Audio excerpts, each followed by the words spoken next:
So if you're thinking about moving to Philadelphia from Washington, D.C., this is your full in-depth guide to see which of these cities is best for you. I'm Corey Benhart, your Philadelphia suburb area realtor. I specialize in helping people just like you make the move to the Philadelphia metro area. All of my contact information is below. Let's get started with the overall location and population of these cities. D.C. and Philly are only around 2.5 hours away from each other, but although they're close in proximity, they are extremely different in just about every other way. Philly has a population of 1.6 million people across 142 square miles within the city, which is a relatively small city, but compared to DC, Philly is huge. DC is only 68 square miles with approximately 720,000 residents. I've helped clients move into Philadelphia, and a lot of them often say truly just how great of a size Philly is. It's not huge like New York, but it's also not too small. It's a good medium size when it comes to city, and it really feels like you can get around just about anywhere within the city in around 15 minutes. Now let's compare the job market and the economy between these two cities. The economy in DC is of course dominated by government and federal contracting jobs, with 43% of DC residents working for the federal government. DC is also home to tons of jobs in the tech and law sectors as well. Philly also has a very strong and diverse economy, with the main industries being healthcare, education, manufacturing, and research. Philly is overall driven by the healthcare field, which makes up a total of 21% of the employment in the city, due to some of the top hospitals in the country being located right there in Center City, such as the Hospital of the University of Pennsylvania, Jefferson Health, Children's Hospital of Philadelphia, also known as CHOP, Temple University Hospital, just to name a few. The healthcare field in Philadelphia is so extremely dominant that 1 in 6 doctors throughout the entire country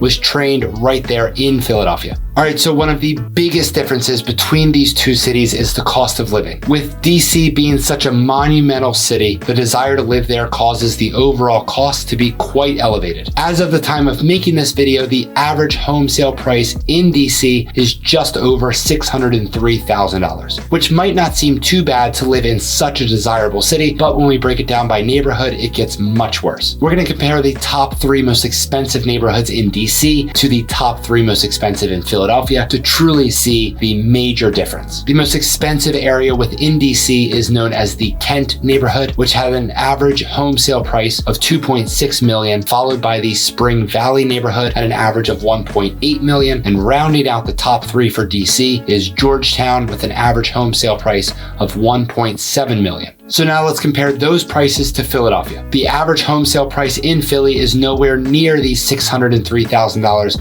that you'll find in DC, but instead the average home sale price in the city here is right over $218,000. The most expensive neighborhood in Philly does not even break the $1 million price point, unlike the top 3 neighborhoods in DC. The most costly neighborhood in Philly as of the time of making this video is Fittler Square, with an average home sale price of $860,000. Philly is still considered as one of the most affordable cities in the country, which is shocking because we're not far from other big cities such as New York, Boston, DC, etc., which are all very expensive for practically the same location within the country as Philadelphia. The taxes between these two cities are quite different as well. Starting with the state level, Pennsylvania has a flat rate income tax state, which means no matter how much anyone makes, everyone is taxed at the same 3.07% tax rate, and that doesn't fluctuate on income, unlike most other states.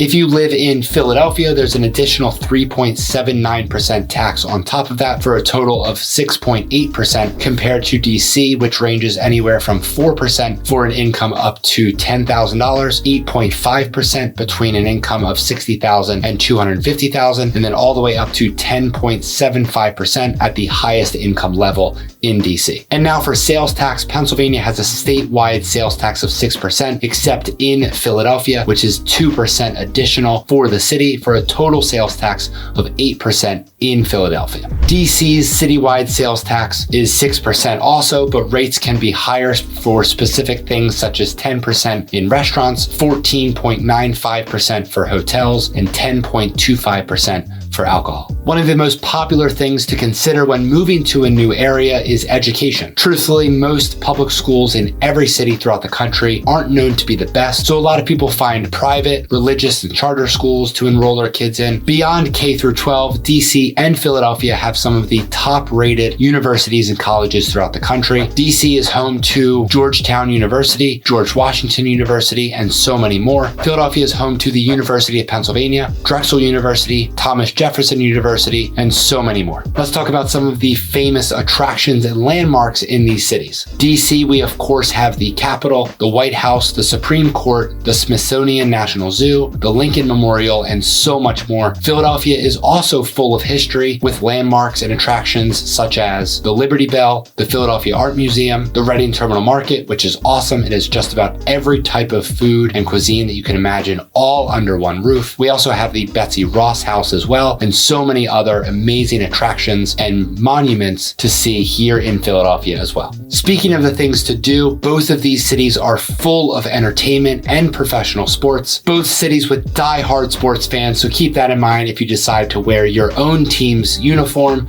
into one of these cities. When it comes to entertainment, DC has the very popular Ford Center, the Kennedy Center for the Performing Arts, the Smithsonian Institute, and so much more. In Philly, we have the Philadelphia Art Museum, the Franklin Institute, the Mutter Museum, the Kimmel Center, and so much more. One of the most popular and key things to consider when moving to a new city is the public transportation. DC is known to have a very efficient metro system, which is also very bike-friendly throughout the city as well. In Philly, we have SEPTA, which is the company that services all of our public transportation systems. It is much less extensive than DC's, but it still provides tons of convenience throughout the city and the suburbs with plenty of options for trains, subways, buses, and ride-sharing services as well. If Philadelphia seems like the city for you, or you would like to explore some of the areas more on the suburbs of the city, I would love to help you find your perfect home. All of my contact information is below, and I'll see you over on this next video.